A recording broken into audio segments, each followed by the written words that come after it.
ஞானானந்தம் ஞானானந்தம் ஞானானந்தம்.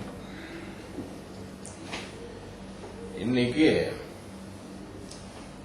6 கேள்விகளை பார்க்க போறோம். எந்த ஒரு மதமா இருந்தாலும் இந்த 6 கேள்விகளுக்கு பதில் சொல்லி ஆகணும். 6ல முதல் 3 முக்கியம். அதுல முதல் கேள்வி ரொம்ப முக்கியம். முதல் கேள்வி என்ன? நம்பர் 1, நான் யார் என்பது. இரண்டாவது கேள்வி, அவன் யார் என்பது. மூன்றாவது கேள்வி, படைக்கப்பட்ட இந்த உலகம் என்ன, யார் படைத்தார்கள், எப்படி படைப்பு உருவாச்சு, அது எப்படி வியாபிச்சிருக்கு அங்கிறது.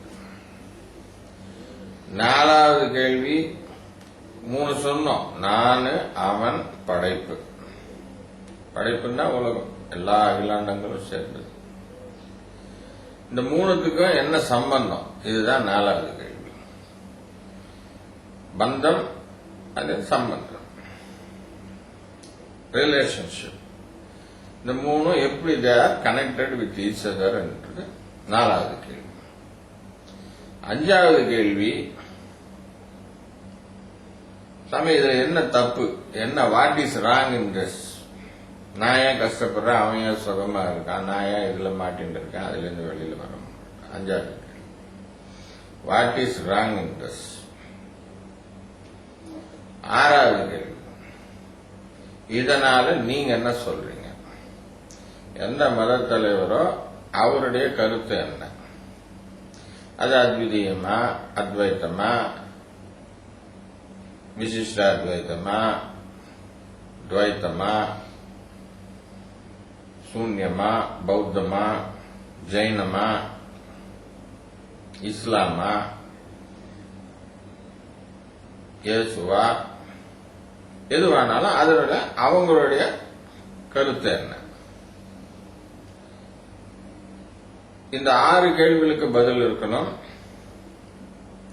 இதுவரைக்கும் கேட்கப்பட்ட கேள்விகளுக்கு இதுக்கு எழுதின உரைகள் பதில் சொல்லணும். இந்த மதத்தை ஸ்தாபிக்கிறவர் இருக்கும்போது அந்த காலத்தில் இருக்கிறவங்க கேட்ட கேள்விகளுக்கு பதில் சொல்லணும். இதெல்லாம் கிரந்த வடிவா ஒரு ஸ்கிரிப்டா இருக்கணும்.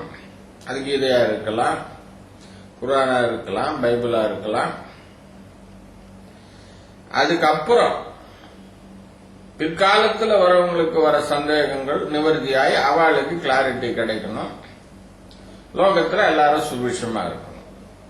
இதுதான் மதத்தோட நீர். மதத்தின் பேரால் நம்ம சண்டை போட்டுக்கிறது பைத்தியகாரத்தம். அதோட பர்பஸ் புரிஞ்சதுன்னா நம்ம செய்ய மாட்டோம். இத்துடன் இந்த 6 கேள்விகள் என்னன்னு பார்த்தோம். இதிலிருந்து கிளம்புற பாக்கி கொஸ்டின்ஸ் இது அடுத்த லெக்சர்ல பார்ப்போம். ஞானானந்தம் ஞானானந்தம் ஞானானந்தம்.